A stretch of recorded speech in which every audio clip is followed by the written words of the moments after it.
بسم اللہ الرحمن الرحیم۔ گزشتہ ویڈیو میں نے آپ کو بتایا تھا کہ سین، صاد اور توئی کس طرح سے بنایا جاتا ہے۔ اس ویڈیو میں آپ کو عین، فے اور قاف، عین غین فے اور قاف، یہ میں آپ کو بتاؤں گی کہ اس کے بنانے کا طریقہ کیا ہوتا ہے۔ تھوڑا سا غور کرنے کی ضرورت ہوتی ہے نا، اگر ہم حروف کی صحیح شکل کو اپنے یعنی کہ شناخت اچھی طریقے سے کر لیں، اپنی نظروں میں اگر اس کی شکل کو صحیح طریقے پہ اگر ہم بٹھا لیں تو ہمارے لیے کوئی مشکل نہیں ہوگی بنانا۔ پھر یہ کہ طریقہ اگر ہمیں آتا ہو، جیسے میں نے پہلے بھی کہا کہ جو صحیح ڈائریکشن ہے اس میں ہمیں بنانے ہوتے ہیں حروف۔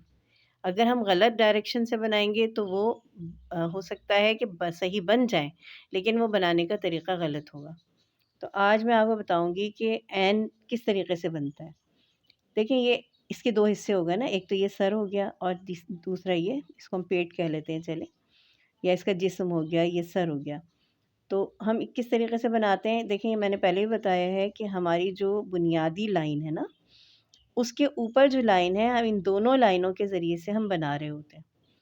تو اگر ہم عین بناتے ہیں تو کس طریقے سے بنائیں گے، ہم یہاں سے شروع کریں گے، ایسے ہم لے کر آئیں گے، ایسے، ٹھیک ہے نا، یہاں ہم نے ختم کر دیا۔ اس کے بعد ہم یہ یعنی پین ہم نے اٹھا لیا اور اس کے بعد ہم اس کو اس طریقے سے بنائیں گے، ٹھیک ہے۔ اور جیسے جیم کی گولائی ہم نے بنائی تھی، بعین ہی اسی طریقے سے، یعنی بالکل اسی طریقے سے ہم عین کی گولائی بھی بنائیں گے، ٹھیک ہے۔ اور یہ بھی ذہن میں رہے کہ یہ جو اس کا جسم ہے نا، اس کے ہیڈ سے باہر نہ ہو، اس کے سر سے باہر نہ ہو، یعنی اگر ہم ایسے بناتے ہیں یوں کر کے تو یہ غلط ہے، ٹھیک ہے۔ یہ والی چیز بھی غلط ہے، یہ والی چیز بھی غلط ہے، اس طرح ہم نہیں بنائیں گے، ٹھیک ہے۔ عین ہم اسی طریقے سے بنائیں گے کہ یہ والا حصہ یہاں پر لا کے ختم کیا، پین اٹھا لیا اور پھر یہاں سے ہم نے اس کو گولائی میں لے لیا اور یہاں اوپر آ کے ہم اس گولائی کو ختم کرتے ہیں، ٹھیک ہے۔ تو عین غین اسی طریقے سے بنے گا۔ فے ہم کیسے بنائیں گے، ہم یہاں سے شروع کریں گے اور جیسے ہم واو بناتے ہیں نا، ہم اس طریقے سے لے کر آئیں گے۔ یہ دیکھیں، یہاں سے چپٹا ہوگا، یہاں سے گول ہوگا، اوپر سے یوں ہم لے کر آئیں گے اور یہ بے کی طریقے سے بنا کے ہم اس کو بے کی طرح اوپر کر دیں گے۔ لیکن یہ بے کی طرح یہاں سے یہ چیز برابر نہیں ہوگی، یعنی یہ اوپر والا حصہ اٹھا ہوا ہے، یوں سمجھ لیں یہاں سے یہاں تک تو پیرالل ہے، لیکن یہ والا جو حصہ ہے نا، یہ اوپر اٹھا ہوا ہے، ٹھیک ہے۔ یہ ایک نقطہ اس میں لگ گیا۔ اس کے بعد ہم قاف بنائیں گے، تو یہ بھی بالکل اسی طریقے سے ہوگا کہ ہم یہ یہاں سے چپٹا بنائیں گے، یہاں سے یہ گول ہوگا اور ہم اس کی جو نیچے کی گولائی ہے، ہم یہیں سے گول کرنا شروع کر دیں گے، ٹھیک ہے۔ اور یہ یہاں لا کے جیسے سین، شین، صاد، ضاد کی ہم نے گولائی بنائی تھی نا، اس طریقے سے آ جائے گا، یہ دو نقطے آ جائیں گے۔ تو آپ یہ بھی غور کریں کہ یہ دیکھیں، یہ آڑا ہے نا، یہاں سے ایسا نہیں ہے کہ یہ قاف کو ایسے بنا دیا گیا، ایسے نہیں، یہ چیز غلط ہے۔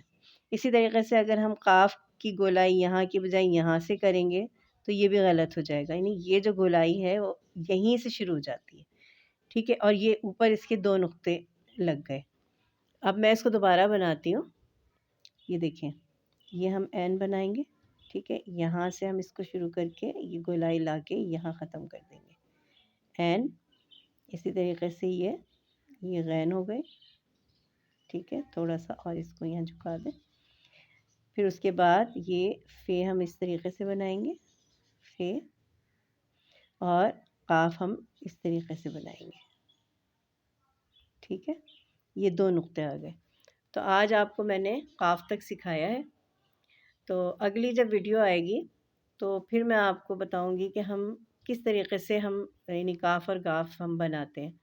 اچھا، یہ بات میں پھر دہرا دیتی ہوں کہ ہم صحیح رخ سے بنائیں، یعنی ہم الٹی طرف سے نہ بنائیں، ہم نقطے بھی صحیح لگائیں، صحیح جگہ پر لگائیں۔ اب جیسے یہ غین کا نقطہ ہے، اگر میں یہاں کی بجائے اس کو اگر میں ادھر بنا دوں گی تو یہ غلط ہو جائے گا، یہ صحیح نہیں رہے گا۔ فے کا نقطہ یہاں کی بجائے اگر یہاں ڈال دوں گی تو یہ نقطے، یہ والی چیز ہے نا، یہ غلط ہو جاتی ہے۔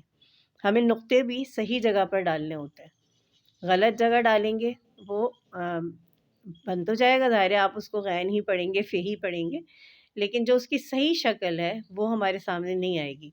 تو صحیح شکل جو ہے وہ سامنے آنی چاہیے، اور جو صحیح سمت ہے بنانے کی، صحیح سمت ہے جو بنانے کی، ہم اسی سمت سے جو ہے اس کو بنائیں گے۔ تو انشاءاللہ اگلی دفعہ کاف گاف لام میم میں کوشش کروں گی کہ میم بھی آپ کو سکھا سکوں انشاءاللہ۔